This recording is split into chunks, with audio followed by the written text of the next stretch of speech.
The gut bacteria of mice are altered by vitamin D to enhance cancer immunity. Revealed today in Science, the specialists found that mice given an eating regimen plentiful in vitamin D had better safe protection from tentatively relocated malignant growths and further developed reactions to immunotherapy treatment. This impact was likewise seen when quality altering was utilized to eliminate a protein that ties to vitamin D in the blood and gets it far from tissues.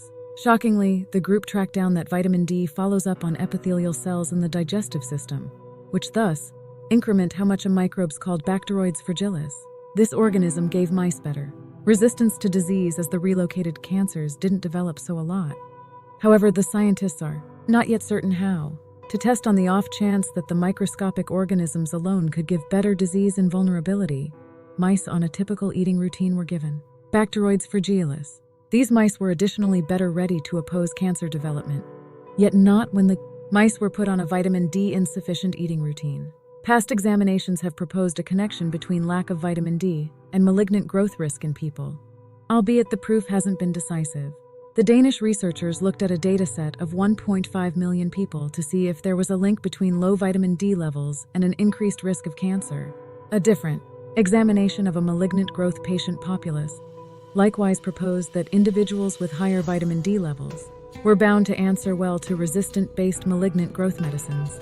Although Bacteroides fragilis is also present in the human microbiome, more research is needed to determine whether vitamin D works in the same way to provide some immune resistance to cancer.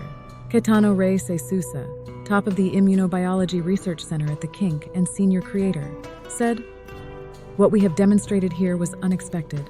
Vitamin D can regulate the gut microbiome to favor a type of bacteria that boosts cancer resistance in mice. We don't know how or why vitamin D affects the microbiome, but this could one day be important for human cancer treatment. More work is required before we can convincingly say that revising a lack of vitamin D has benefits for malignant growth counteraction or treatment." Evangelos Giampazzolias, previous postdoctoral specialist at the CRAMP and presently gathering head of the Malignant Growth Immunosurveillance Gathering at the Disease Exploration UK Manchester Foundation, said, "Pinpointing the variables that separate a decent from a terrible microbiome is a significant test.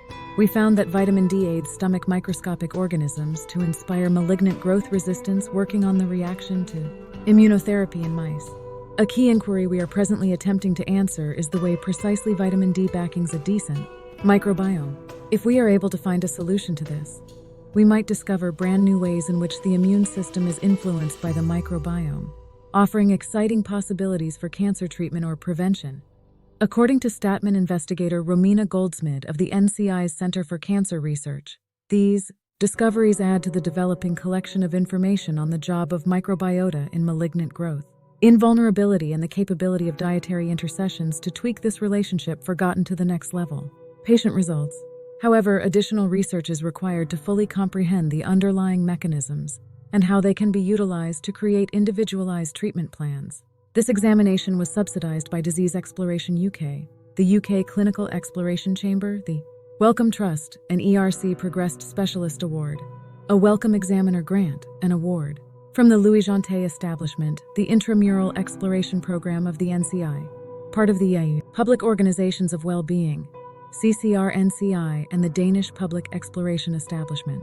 Research Data Chief at Malignant Growth Exploration UK, Dr. Nisharnthi Dugan, said, "We know that lack of vitamin D can cause medical conditions. Notwithstanding, there isn't sufficient proof to interface vitamin D levels to malignant growth risk. The aim of this early research on mice and a look at data from the Danish population is to fill in the evidence gap. The results may indicate a connection between immune responses to cancer and vitamin D, but further research is needed to confirm this. A touch of daylight can assist our bodies with making vitamin D, yet you don't have to sunbathe to help. This cycle, a great many people in the UK can make sufficient vitamin D by spending brief times of time in the mid-year sun. Vitamin D can also be obtained through diet and supplements. When the sun is strong, seek shade, cover up, and apply sunscreen because we know that staying safe in the sun can lower cancer risk."